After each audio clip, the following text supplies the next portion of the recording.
இனி வருகின்ற நாட்கள் உங்களுக்கு நல்லதே நடக்கட்டும். அனைவருக்கும் வணக்கம். நம்ம இன்னைக்கு பார்க்கற ராசி மகர ராசி. மகர ராசி அன்பர்களுக்கு அடுத்து வருகின்ற 7 நாட்களும் எப்படி அமைந்திருக்கு, வருகின்ற நாட்களுடைய கிரக அமைப்புகள் எப்படி இருக்கு, இந்த மகர ராசியில் பிறந்த 3 நட்சத்திரக்காரர்களுக்கும் எந்த மாதிரியான பலன்கள் கிடைக்க போகுது, மகர ராசி அன்பர்களுடைய இயல்பான குணங்கள் எப்படி இருக்கும் அப்படிங்கிறதெல்லாம் இந்த வீடியோவில் ரொம்ப விளக்கமாக சொல்லியிருக்கோம். அது மட்டும் இல்லாமல் இந்த மகர ராசி அன்பர்கள் வாழ்க்கையில் நல்ல ஒரு மாற்றத்தை சந்திக்கணும் அப்படிங்கிறதுக்காக ஒரு சில பரிகாரங்களையும் சொல்லியிருக்கோம். அதுவும் இந்த வீடியோவோட இறுதியில் சொல்லியிருக்கோம். நிச்சயமாக இந்த வீடியோ உங்களுக்கு ரொம்பவும் பயனுள்ளதாக இருக்கும். அதனால வீடியோவை கடைசி வரைக்கும் பாருங்கள்.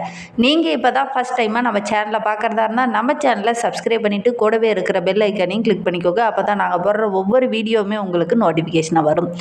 நீங்கள் மகர ராசி அன்பராக இருந்தால் மறக்காமல் நம்மளுடைய சேனலுக்கு ஒரு லைக் கொடுத்துட்டு உங்களுடைய உறவுகள் வகையில், நண்பர்கள் வகையில் யாராவது மகர ராசி அன்பர்கள் இருக்காங்க அப்படின்னா மறக்காமல் இந்த வீடியோவை அவங்களுக்கும் ஷேர் பண்ணிவிடுங்க.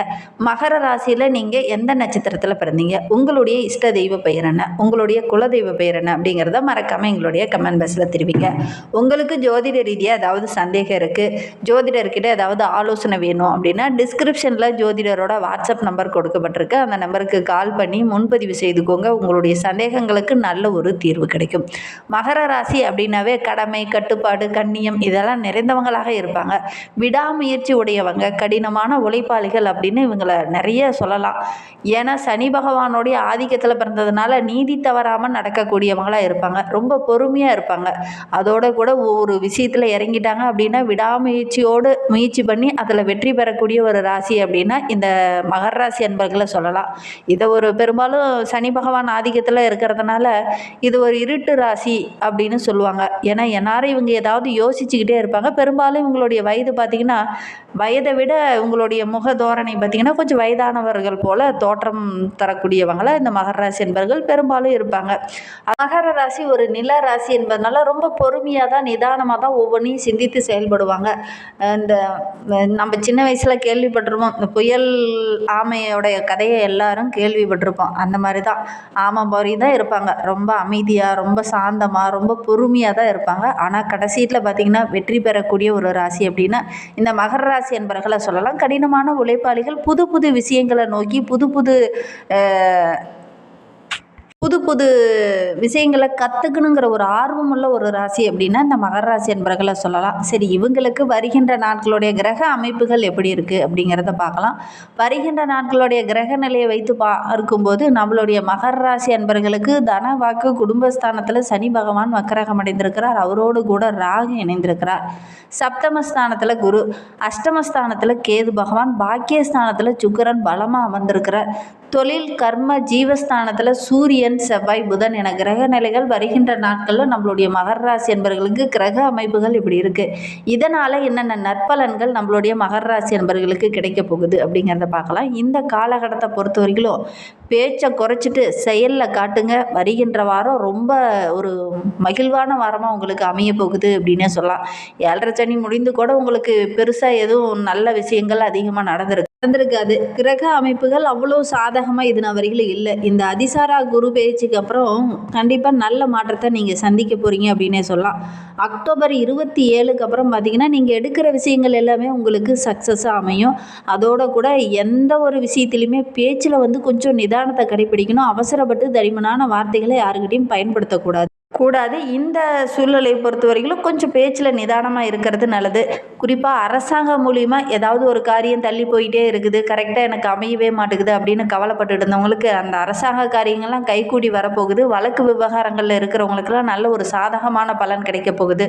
பொருள் சேர்க்கை உண்டு. வீட்டுக்கு தேவையான ஆடம்பர பொருளெல்லாம் வாங்கக்கூடிய அமைப்பு இருக்குது. தொழிலில், வியாபாரத்தில் அந்த மெத்தனை போக்கெல்லாம் விட்டுட்டு கொஞ்சம் சுறுசுறுப்பாக செயல்படுவீங்க. ஓரளவுக்கு வருமானமும் வருகின்ற நாட்களில் கிடைக்கும். உத்தியோகத்தில் இருக்கிறவங்களுக்கு வீண் அலைச்சல் கொஞ்சம் ஏற்பட்டாலும் போதுமான ஆதாயம் கிடைக்கக்கூடிய ஒரு யோகமான வாரமாக வருகின்ற வாரம் அமைந்திருக்கு அப்படின்னே சொல்லலாம். அலுவலக வேலையை கரெக்டாக நீங்கள் இந்த காலகட்டத்தில் செய்யுங்க. புறம் கூறாமல் கரெக்டாக செயல்பட்டீங்க அப்படின்னா கண்டிப்பாக நல்ல பலன் கிடைக்கும் அப்படின்னே சொல்லலாம். பொருள்களை கையாளும் போது குறிப்பாக கண்ணாடி பொருள்கள் இரும்பு சம்மந்தான பொருள்களை கையாளும் போது கவனமாக கையாளுறது நல்லது. இல்லை அப்படின்னா கவனச்சிதறல் போன்ற பிரச்சனைகள் வர்றதுக்கான சூழ்நிலை இருக்குது. அதனால் சின்ன சின்ன இழப்புகளையும் கொஞ்சம் நஷ்டத்தையும் சந்திக்க வேண்டிய ஒரு சூழ்நிலை இருக்குது. கவனமாக செயல்படுறது ரொம்பவும் நல்லது. குடும்பத்தில் இருக்கிறவங்ககிட்ட பேசும்போது கொஞ்சம் அனுசரணையாக பேசுங்க. தடிமனான வார்த்தைகளை இந்த காலகட்டத்தில் டக்குன்னு பேசிடுவீங்க. நீங்களா அந்த வார்த்தையை பேசினது அப்படிங்கிற மாதிரி ஆச்சரியப்பட்டு மற்ற உறவினர்கள்லாம் உங்களை கேட்பாங்க. அந்த அளவுக்கு கொஞ்சம் வார்த்தையில் இந்த காலகட்டத்தில் கொஞ்சம் அனல் தெரிக்கும். அந்த அளவுக்கு வார்த்தையை தடிமனாக பேசிடுவீங்க. கொஞ்சம் கவனமாக பேசுறது நல்லது. கணவன் மனைவிக்கிடையே இந்த காலகட்டத்தில் சின்ன சின்ன இடர்பாடுகள் கொஞ்சம் விட்டு கொடுத்து அனுசரித்து செல்வது நல்லது. பேச்சில் கொஞ்சம் மனம் விட்டு பேசுங்க. அவசரப்பட்டு தடிமனான வார்த்தைகளை இந்த காலகட்டத்தில் பயன்படுத்த வேண்டாம். இல்லை அப்படின்னா சின்ன சின்ன கருத்து வேறுபாடுகள் இந்த காலகட்டத்தில் வரதுக்கான சூழ்நிலை இருக்குது. கொஞ்சம் கவனமாக இருக்கிறது நல்லது. நீங்கள் ஒரு சிலருக்கெல்லாம் கருத்து கேட்பாங்க. இது இப்படி பண்ணலாம் அப்படி பண்ணலாமா அப்படிங்கிற மாதிரி கேட்பாங்க. ஆனால் உங்களுடைய கருத்துக்கு மற்றவங்க மதிப்பு கொடுக்காம போகிறதுக்கான சூழ்நிலை இருக்குது. அதனால் ஒரு சில இடத்துல மன கஷ்டம் பிரச்சனை இதெல்லாம் வரதுக்கான சூழ்நிலை இருக்குது. கவனமாக இருக்கிறது நல்லது. பெண்களை பொறுத்த வரைக்கும் வருகின்ற நாட்கள் நல்ல ஒரு மகிழ்ச்சிகரமான நாட்களாக அமைந்திருக்கு. பணவரத்து ரொம்ப திருப்திகரமாக இருக்க போது உங்களுடைய சேமிப்பும் படிப்படியாக உயர ஆரம்பிக்க போகுது. கலைத்துறையை சார்ந்த நண்பர்களுக்கு வருகின்ற நாட்கள் ரொம்ப சிறப்பாக இருக்குது அப்படின்னு சொல்ல உங்களுடைய முயற்சிக்கு நல்ல ஒரு மாற்றம் இந்த காலகட்டத்தில் நடக்கும். நல்ல ஒரு ஆதாயம் கிடைக்கக்கூடிய ஒரு யோகமான வாரமாக வருகின்ற வாரம் இந்த மகர ராசி அன்பர்களுக்கு அமைந்திருக்கு அப்படின்னு சொல்லலாம். ஒரு சிலருக்கு புதிய ஒப்பந்தங்கள்லாம் கையெழுத்தாகும். அரசியலில் இருக்கிறவங்களுக்கு இந்த காலகட்டம் ரொம்ப சிறப்பாக இருக்குது. அதோடு கூட மற்றவங்க கிட்ட பேசும்போது பேச்சில் நிதானமாக இருக்கணும். தடிமனான வார்த்தைகளை இந்த காலகட்டத்தில் பயன்படுத்த வேண்டாம். யாருக்கும் தேவையில்லாமல் வாக்குறுதி கொடுக்க வேண்டாம். அப்படி வாக்குறுதி கொடுத்தீங்கன்னா கட்டாயம் கொஞ்சம் நிறைவேற்ற முடியாமல் ஒரு சூழ்நிலை ஏற்படும். அதனால் கொஞ்சம் கவனமாக இருக்கிறது நல்லது. மாணவர்களை பொறுத்தவரைக்கும் இந்த காலகட்டம் ரொம்ப சிறப்பாக இருக்குது. கல்வி சார்ந்த விஷயத்துக்காக நீங்கள் எந்த ஒரு இதில் இறங்குனீங்கனாலும் கண்டிப்பாக நல்ல ஒரு முன்னேற்றத்தை எதிர்பார்க்கலாம். அதோடு கூட இந்த மகர ராசி என்பர்கள் உங்களுடைய குழந்தைகளுடைய விஷயத்தில் கொஞ்சம் கவனமாக இருங்க. அவங்களுடைய ஆரோக்கிய விஷயத்துலேயும் அவங்களுடைய கல்வி விஷயத்துலேயும் கவனமாக இருங்க. கரெக்டாக படிக்கிறாங்களா, கரெக்டாக செயல்படுறாங்களா அப்படிங்கிறத உங்களுடைய மேற்பார்வையிலேயே வச்சுக்கிறது ரொம்பவும் நல்லது. இந்த காலகட்டத்தில் அவங்களால கொஞ்சம் மனம் வருந்துற மாதிரி ஏதாவது ஒரு பிரச்சனை வர்றதுக்கான சூழ்நிலை இருக்குது. கவனமாக இருக்கிறது நல்லது. மகர ராசியில் உத்திராடம் 2, 3, 4 பாதங்களில் பிறந்தவங்களுக்கு வருகின்ற 7 நாட்களும் எப்படி அமைந்திருக்கு அப்படிங்கிறத பார்க்கலாம். வருகின்ற வாரம் நல்ல ஒரு நிம்மதி சுகம் அதிகரிக்கக்கூடிய நாட்களாக வருகின்ற நாட்கள் இருக்குது அப்படின்னு சொல்லலாம். ஏதாவது ஒரு புண்ணிய தலங்களுக்கோ அல்லது புண்ணிய யாத்திரைக்கோ செல்லக்கூடிய அமைப்பு இருக்குது. அதனால் நல்ல ஒரு மகிழ்ச்சி நிறைந்த வாரமாக வருகின்ற வாரம் அமைந்திருக்கு. பண வரத்து ரொம்ப திருப்திகரமாக இருக்க போகுது. பல வகையில் உங்களுக்கு உதவிகள் கிடைக்கும். உங்களுடைய உறவுகள் மூலியமாகவும் ஒரு சில உதவிகள் இந்த காலகட்டத்தில் உங்களுக்கு கிடைக்கும். குறிப்பாக உங்களுக்கு பெருசாக மற்றவங்க மூலிமா அதிகம் உதவி கிடைக்காது. ஆனால் இந்த காலகட்டத்தில் மற்றவங்க மூலிமா ஏதாவது ஒரு உதவி கிடைக்கும்.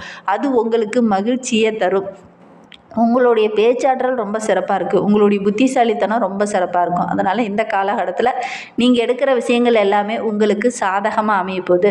இந்த காலகட்டத்தில் யாருக்கும் வாக்குறுதி கொடுக்க வேண்டாம். அப்படி வாக்குறுதி கொடுத்தீங்கன்னா அதை நிறைவேற்றுறதுக்கு கொஞ்சம் கஷ்டப்பட வேண்டிய ஒரு சூழ்நிலை இருக்குது. அதனால் முடிந்த அளவுக்கு இந்த காலகட்டத்தில் வாக்குறுதி மற்றவங்களுக்கு கொடுக்குறீங்க அப்படின்னா கூட அது கரெக்டாக அப்படிங்கிறத ஒரு முறைக்கு 2 முறை பல முறை யோசித்து அதுக்கப்புறம் வாக்குறுதி கொடுக்கறது நல்லது. திருவோண நட்சத்திரத்தில் பிறந்தவங்களுக்கு வருகின்ற 7 நாட்களும் எப்படி அமைந்திருக்கு அப்படிங்கிறத பார்க்கலாம். தொழிலாகட்டும் வியாபாரத்திலேயாகட்டும் கொஞ்சம் நிதானமாக இருக்கிறது நல்லது. உறவினர்கிட்ட பேசும்போது கொஞ்சம் அனுசரணையாக பேசுங்க.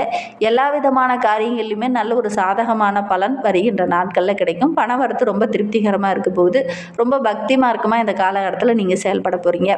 அவிட்டம் 1, 2 பாதங்களில் பிறந்தவங்களுக்கு வருகின்ற வாரம் ரொம்ப சிறப்பான வாரமாக அமைந்திருக்கு. நீண்ட நாட்களாக நீங்கள் எதிர்பார்த்த விஷயமெல்லாம் இந்த காலகட்டத்தில் உங்களுக்கு சாதகமாக அமைப்போது.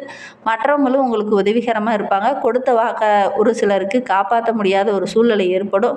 கொஞ்சம் கவனமாக செயல்படுறது ரொம்பவும் நல்லது. அந்த வாக்குறுதி கொடுத்துட்டு அதை நிறைவேற்றுறதுக்கு படாத பாடுபட வேண்டிய ஒரு சூழ்நிலை இருக்குது. மனதில் ஒரு விதமான குழப்பம் பிரச்சனை இந்த காலகட்டத்தில் தென்பட்டுக்கிட்டே இருக்கும். கொஞ்சம் கவனமாக இருக்கிறது நல்லது. தியான பயிற்சி செஞ்சுக்கிட்டு வாங்க. ஒருமுகப்படும், மன அமைதியும் கிடைக்கும். நம்பிக்கையோட இந்த ஒரு விஷயத்தை செஞ்சு பாருங்கள். அதோடு கூட பண வரவு ரொம்ப திருப்திகரமாக இருக்க போது அதோடு கூட செலவுகளும் கொஞ்சம் வந்துக்கிட்டே இருக்கும். கவனமாக செயல்பட்டீங்க அப்படின்னா பெரிய பாதிப்போ பெரிய இடர்பாடோ கடன் வாங்க வேண்டிய ஒரு சூழ்நிலையோ இந்த காலகட்டத்தில் உங்களுக்கு ஏற்படாது. இன்னுமே வாழ்க்கை ரொம்ப சிறப்பாக இருக்குது. அன்னை ஆதிபராசக்தி அம்மனை வழிபட்டுட்டு வாங்க. கண்டிப்பாக நல்ல மாற்றம் நடக்கும். நம்பிக்கையோடு செஞ்சுக்கிட்டு வாங்க. அதோடு கூட உங்களுடைய மனோதைரியமும் அதிகரிக்கும். அம்மா ஆதிபராசக்தியை வழிபடுங்க. நல்ல மாற்றத்தை வருகின்ற நாட்களில் எதிர்பார்க்கலாம். இந்த மாதிரி பயனுள்ள தகவலை நீங்கள் தொடர்ந்து கேட்கணும் அப்படின்னு நினச்சிங்கன்னா நம்ம சேனலை சப்ஸ்கிரைப் பண்ணிவிட்டு கூடவே இருக்கிற பெல் ஐக்கானையும் கிளிக் பண்ணிக்கோங்க. அப்போ தான் நாங்கள் போடுற ஒவ்வொரு வீடியோவுமே உங்களுக்கு நோட்டிஃபிகேஷனாக வரும். நீங்கள் மகர ராசி அன்பராக இருந்தால் மறக்காமல் நம்மளுடைய சேனலுக்கு ஒரு லைக் கொடுத்துட்டு உங்களுடைய உறவுகள் வகையில் நண்பர்கள் வகையில் யாராவது மகர ராசி அன்பர்கள் இருக்காங்க அப்படின்னா மறக்காமல் இந்த வீடியோவை அவங்களுக்கும் ஷேர் பண்ணிவிடுங்க. மகர ராசியில் நீங்கள் எந்த நட்சத்திரத்தில் பிறந்தீங்க, உங்களுடைய இஷ்ட தெய்வ பெயர் என்ன அப்படிங்கிறத மறக்காமல் எங்களுடைய கமெண்ட் பாக்ஸில் தெரிவிங்க. ஜோதிட ரீதியாக ஏதாவது சந்தேகம் இருக்குது, ஜோதிடர்கிட்ட ஏதாவது ஆலோசனை வேணும் அப்படின்னா டிஸ்கிரிப்ஷனில் ஜோதிடரோட வாட்ஸ்அப் நம்பர் கொடுக்கப்பட்டிருக்கு. அந்த நம்பருக்கு கால் பண்ணி முன்பதிவு செய்துக்கோங்க. தேங்க்யூ.